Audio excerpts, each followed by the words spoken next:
ভাইরে ভাই, খেলা তো জমে গিয়েছে। উকিল তো ফাঁসিয়ে দিল মোড়লকে।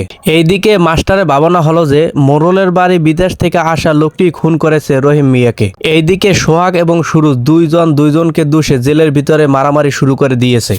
বিদেশ থেকে আসা লোকটির মনে ভূমিকম্প শুরু হয়ে গেছে, কারণ মাস্টার তাকে সন্দেহ করা শুরু করে দিয়েছে।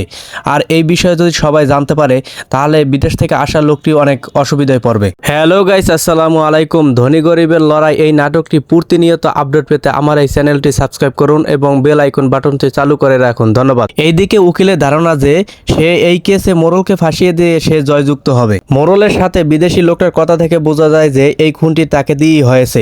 আগামী পর্বে আপনারা দেখবেন যে মোড়ল যে ফাঁদ করেছে এই বিষয় সম্পর্কে মাস্টার সব শুনে ফেলেছে। এবার এইদিকে মাস্টার সেই বিষয় সম্পর্কে মোড়লের মেয়েকে জানিয়ে দিয়েছে। মোড়লের মেয়ে তো এখন রেগে ফেটে আগুন। আমার বউ আমার সাথে রাগ করছে, দেখেন তার চেহারার দিকে তাকান এবং আমার চেহারার দিকে তাকান। যখন সে আমার দিকে তাকাইছে তখন একটা দেওয়ার কারণে তার রাগটা ভেঙে গেছে। এভাবে বউর রাগ ভাঙাবেন, দেখেন এভাবেও যদি বউর রাগ ভাঙাইতে দেন তাহলে কিন্তু অনেকটা হেল্পফুল। হ্যালো গাইস, আসসালামু আলাইকুম। কি অবস্থা সবাই? সবাই কি ভালো আছেন? আমি কিন্তু ভালো নাই। শীত হলো আমার বন্ধু, আমি হলাম ঠান্ডার বন্ধু। সে আমাকে ধরে, আমি তাকে ধরি, এটাই হচ্ছে বাস্তবতা। শীতটা সবার কেমন যাচ্ছে? আমার কিন্তু ভালো যাচ্ছে না। আমার অনেকটা ঠান্ডা লাগার কারণে অনেকটা অসুস্থ হয়ে যাচ্ছি। তার মধ্যে আবার বউ রাগ করতেছে, তার রাগ ভাঙানোর জন্য আমার একটা মুখ বেসকি যথেষ্ট। দেখেন এক বেসকিতে সে হাসি, এখন একটা হাসি দেবে, দেখেন কি সুন্দর একটা স্মাইল। মেয়েরা হয়েছে লসিময়, তাকে কিছু একটা বললেই সে রাগ করবে। আমি একটা ধমক দিছি, এই কারণে সে রাগ করে হেলাইছে। আর যদি কিছু কই হেলাইতাম কিনে আবার রাস্তার মধ্যে গড়ি দিয়ে হেলাইতো, এই জন্য কিছু বলি নাই, কারণ মেয়েরা হয়েছে লসিময়, তাল দিলেই তারা বাজে। আমি ভিডিও করতে আছে, সে আবার আড়ালে চাইতে আছে কিনে আবার তাকে নিয়ে ভিডিও বানাই কিনা, এই জিনিসটাও সে দেখতে আছে। বুঝাইতে চাইতে আছে যে আমি তারে কতটা ভালোবাসি, যে আমি তারে ভিডিও করে দিতে আছে। আসলে মোটেও না, আমি দেখতে আছি খালি জিনিসটা। এভাবে দেখতে দেখতে চলে আসলাম সাইনবোর্ড। দেখেন সাইনবোর্ডের সে কি অবস্থাটা হয়। আমি একটা ভাড়া দিলাম, টাকাটা দেখে তো আমি নিজেই তাজ্জব যে এই টাকাটা আমার পকেটে ছিল। সেই বউ আমার টাকাটা পকেট থেকে চুরি করছে, চুরি করে ধরা খাইছে আবার ভাড়া টাকা দিতে যাইয়া। বউ যে পকেট থেকে টাকা চুরি করছে এটা আসলে চুরি বলা যাবে না, কারণ কি হলো জানেন? কারণ প্যান্ট শার্ট ধোয়ার সময় পকেটে কিছু টাকা পাইলে ওইটাই নেয়, তাছাড়া কিছু কিছু নিতে পারে না। কারণ কি জানেন? এই দেখেন এই টাকাটার মূল কারণ হচ্ছে প্যান্ট ধুইয়া এটার পুরো বাতি নিবেই হেলাইছে। নিবানোর পর আবার এই টাকাটাই সে নিয়েছে। নিয়ে যখন আমাকে ব্যাক করছে তখন আমি এটা বুঝতে পারছি যে এটা আমার পকেটের টাকা। তাই এই জন্য কেউ আবার বউকে সন্দেহ করিয়া উত্তম মাধ্যম কেউ দেবেন না। আবার সাইনবোর্ড নামার পর একটা জিনিস দেখে আজকে আমার খুব ভালো লাগলে, সেটা হলো গাড়ি রাখার ডিসিপ্লিন। কারণ সাইনবোর্ড কোনোদিন ডিসিপ্লিন থাকে না এবং কোনোদিন গাড়ি একত্রিত হয়ে এবং লাইন টু লাইনভাবে থাকে না। যেদিনই পুলিশের কমিটি লোকগুলো আসে ওই দিনই থাকে, কিন্তু পুলিশ নেই। আবার পুলিশের সহকর্মী যেসব লোকগুলো থাকে ওই লোকগুলো আসলে সাইনবোর্ডটা অনেক ক্লিয়ার থাকে। এই জন্যই তো নতুন ডিশটাকে আমি চাদরের নিচে কোন আমার 20 টাকা রেখে বক্তব্যটা কি? আমরা আমার বক্তব্য হলো তুমি আমার কাছে আজকে বেয়াদবি করছো। আর কি বক্তব্য? আমার সঙ্গে সিঁড়ি এই বড় বেয়াদবি করছো, এই বেয়াদবিটা বাসায় যায় দেখা যায়। দেখছেন এই ফ্লাইওভারের দাম, দেখেন ফুটপাত ফ্লাইওভারের দাম। এটা 20 টাকা না? আজকে সাইনবোর্ডের ডিসিপ্লিন দেখে আমি তো মহা খুশি। হ্যাঁ ওই যে উড়াইতেছে, দেখুন আজকে ডিসিপ্লিন নাকি কি সুন্দর সাইনবোর্ড। আর এর আগে ডিসিপ্লিন আসলে কি কি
এইটা দাও। আজকে সাইনবোর্ড অত সুন্দর, অনেক সুন্দর ডিসিপ্লিন চলতে আছে, লাইন বাই লাইন গাড়ি যাইতে আছে, কিন্তু উল্টো থামাইতে পারবে না কেউ। এটা আম করে ভিডিও করা আমার তো শেষ, অনেক ফোন হয়ে গেছে। 4 মিনিট।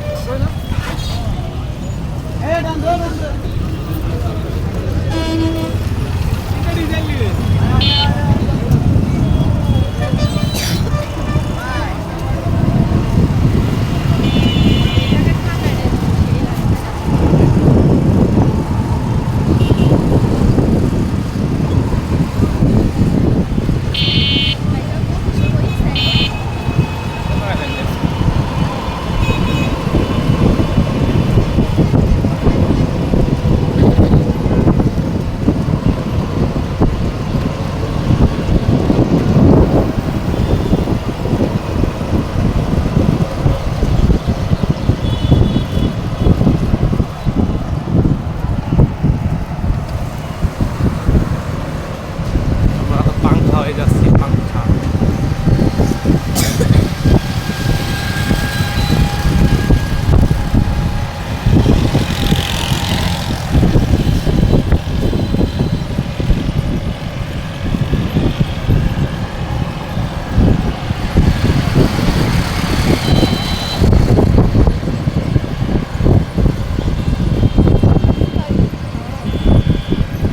চুরি করছে।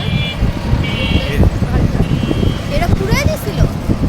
এটা তো শেষ আপনারা সবাই আন্দোলনের সময়। আর আগে আসতে দেখলাম। তো আজকে দেখবি।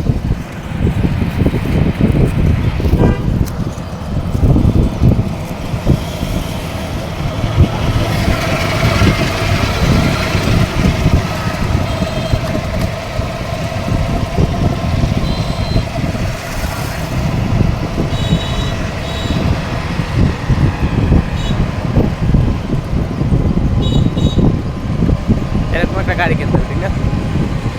ইনশাআল্লাহ কখনো হবে আমাদের। পকেটে নাই 1 পয়সা, গাড়ি কিনে 30 লাখ টাকা। ইনশাআল্লাহ কইছি এক সময় আমাদের হবে। বুঝছো? ইনশাআল্লাহ হবে। হুট করে সব হয়ে যায় মানুষ।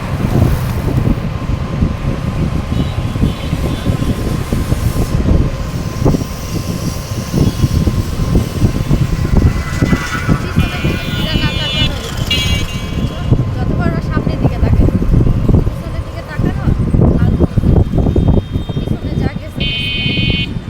সামনে যা আসবো সেটা ঠিক থাকবে। ভবিষ্যতে কি হবে না হবে। এখানে পার্লারে চাকরি দিতে কয় টাকা করতে দেখি। দেখ, হ্যাঁ, লোক লাগবে এই দিকেই দেখ। কত দিব? 5,000 তে শুরু করবো। মাত্র কবার ডিউটি। আর 9টাতে একটা, পরে 4টাতে 9টা। রাত 9টা হ্যাঁ বন্ধ। তারপর বলতো তোমার এইখান থেকে যে 9টা থেকে একটা, ঠিক আছে? আর 1টা থেকে 4টা 4 ঘন্টা যে বন্ধ। আর তোমার বিয়েরই হইলে প্রোগ্রাম হইলে দেখা গেছে দুপুরে অনেক টাইম পর্যন্ত হয়। আর হলুদের দিন, যদি হলুদের প্রোগ্রাম হয়, তাহলে এমনিতে টাইম রবিবারে শুরু বন্ধ হয়। সাপ্তাহিক বন্ধ রবিবার। শুক্রবারেও ছুটি পাওয়া যায়। কাম খালি মেহেদি দেওয়া না, ফেসিয়াল করা। আমি আমি যদিও যাই গ্রুপ লাকচার সব করতে পারি। চুল কাটা, রিবনিং, স্টেট, তারপর হলো সাজ, শাড়ি পরা। 5,000 টাকার উপরে গেছে, তোরা তো মেহেদিও দেয়। না, মেহেদিটাকে আলাদা করে দেবো। মেহেদি যখন করে দিব, তখন তুমি অনেক দিন আবার আমি দিবা। মেহেদিটা করা যায়। মেহেদির কথা যদি উঠায়, আমার 8,000 টাকা মাসে ছিল, মেহেদি যাই হোক করাবো। হ্যাঁ, কবে যে মেহেদির টাকা আলাদা, তারা করতে পারো। মেহেদি বাদে, মেহেদির টাকা মেহেদিটা অর্ধেক অর্ধেক করে। আর এমনি কথা দিই। হ্যাঁ, কর।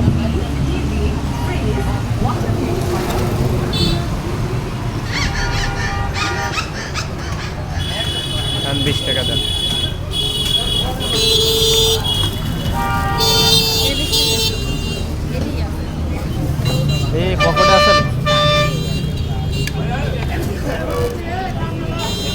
সিরা মনে থাকে না, খালি নিয়ে আনো। হ্যাঁ খালি নিয়ে আনো।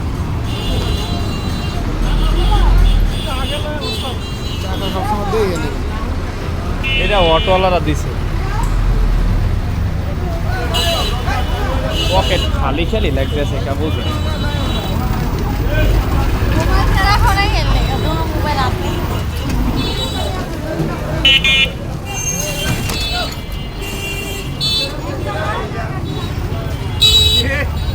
অন্যদিকে তাকালে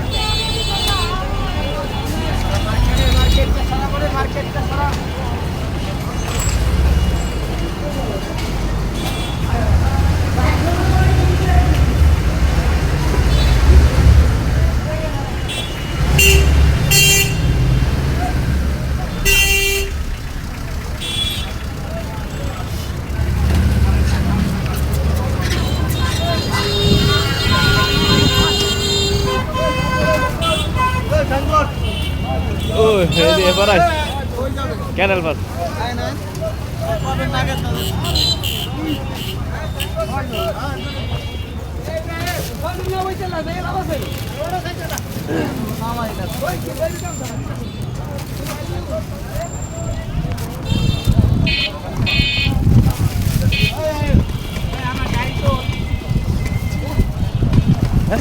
ওই যে ভাবে যায় দাঁড়ান দাঁড়ান হয়ে গেছে যাক যান যান আর দেখালাম নেই। তোমার লেগে গেছে? হ্যাঁ? হ্যাঁ বাইরে গেছে দেখে বুঝলাম যে।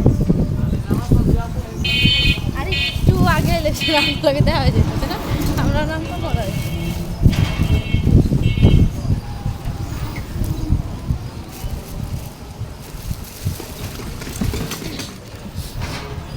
কালকা বিকাল দিতে যায় আপুর